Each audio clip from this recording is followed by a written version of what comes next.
Hey you all. Okay, so as promised, we're going to go over some plant labels. So this is a typical plant label that you find at a big box store or even just a nursery. And so this one is a really good label. It's telling you what your light needs are. So here we have full sun. It tells you how much sun it wants. Um, then it's a red Japanese maple, which is the common name. And then they have the actual name in Spanish, which is very nice. And then they have the actual official plant signifier. And then they have you a picture of the full plant at maturity. Okay, so we're going to flip this over. And so on the back, you're going to get your watering, how much you should water. We're going to get your mature size of the plant, the spacing of the plant. So whenever you plant this, it's telling you when you plant it, this is how far apart you need to have it from the next plant.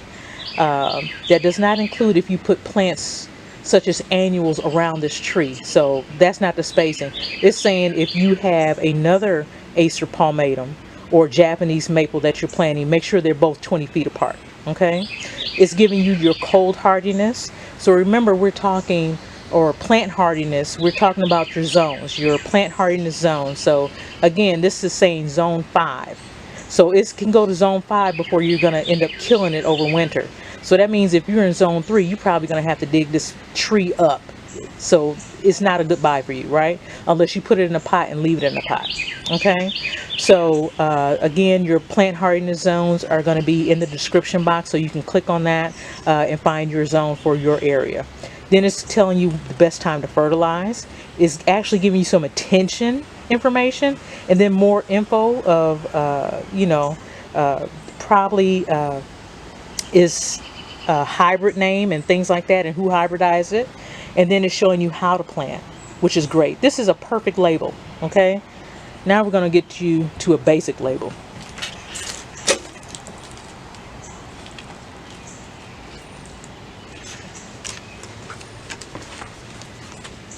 Okay, here we have a basic label. I know it took me some time to get that. I didn't have it in my hand, sorry. So this is the lantana I was talking to you about. There we go. Nice. There we go. So here's the lantana. It says full sun. Does not tell us if it's an annual or perennial. So for people who've been planting a long time, you can just assume that this is an annual. Okay, that's a decent price for the plant I got. And so if you look on the back, it gives us some decent amount of information as far as water, the mature size, spacing, and things like that. So that's pretty good. And it actually gives us cold hardiness on it, and it says all zones. So you know what that means. That is an annual. Okay, because perennials are not all zones. There's no perennial I know that is all zones. Even a hydrangea will not grow well in Florida, which is what, zone 9, 10, and 11. Okay, and then we have a plant label like this. Hey, here's the name of it, and it's in this kind of bucket.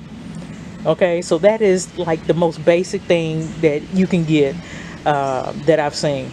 It tells you what the name of the plant is. It's like if you don't know what to do with this plant, then I'm sorry to help you. Okay, hold that for me. This one I left on the plant.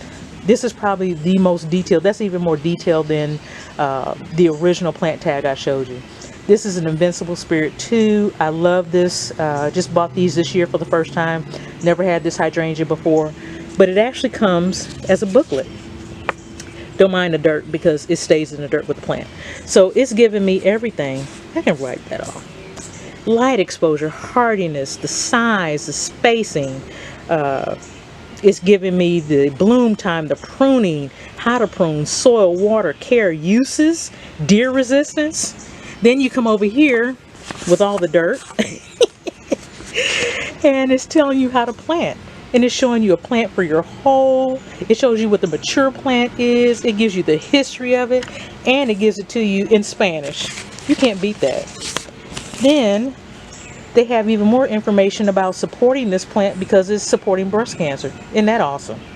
So there you have it, folks. Just your wonderful labels. And yes, they're all nice and dirty because everything is in the ground already. And I love it.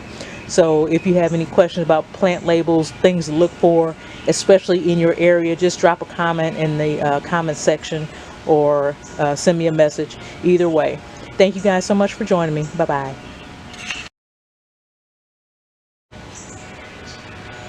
Okay, hey guys, so this is the last thing. I know I said the last thing would be the plant labels. How long is this video so far, Sydney? Oh, okay, we don't know. Lord, I hope if it's too long, this is going to be in the next video. So anyway, I wanted to make sure I went over, because I mentioned in my little video that lasted like 20 hours, is that getting a garden magazine versus getting a garden book. So I said get clearance, do not get the magazines. This book is a HGTV book. I'm not sponsoring them, they're not sponsoring me, vice versa, whatever. Got this for like $3 at a bookstore versus paying $7, $8, $9, and $10 for an actual magazine, like I said, that may not have the information in it that you need. Gardening books usually do. You can go through there and it will give you the information you need as far as zoning, different ideas and stuff like that. Whenever you get a gardening magazine, please get one with pictures.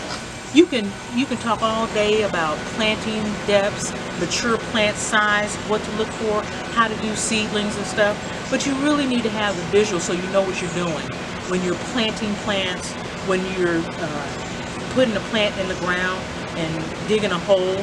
What you'll hear from gardeners all the time is you can buy a 50-cent plant, but you need to dig a $50 hole. What that means is you need to dig a hole that's going to support that plant and its roots. And so get magazines that's going to show you how to do the project, so you can know, okay, step by step, okay, this is how this is supposed to look, even with gardening stuff. And you don't have to get magazines. Everything's online. You can go online and get ideas. Like I said, HGTV. You can go to the actual plant wholesalers, and they have so much good information in there to help you out, from how to plant your plants that you're buying, if you want certain colors in your yard, and they will give you this whole host of plants just specifically for your zone and for your microclimate that we talked about, which is your light, shade, and moisture, right? And so going online and getting that information from the wholesale people, you can put in, I only want purple plants with some bushes, and I only want things to get 4 feet high, and they will give you a list of plants that you can get. It may be short, but they still give you a list. Monrovia, Proven Winners, any of the wholesale, Spring Valley, Becky's bulbs, everybody gives you selections on how to choose your plants and the best way to do it for your garden. So I just wanted to put that out there. If you get a garden magazine, make sure you get lots of pictures, a lot of explanation on how to do these things. And then we can discuss it in the comments later. So again, have a good one. Bye-bye.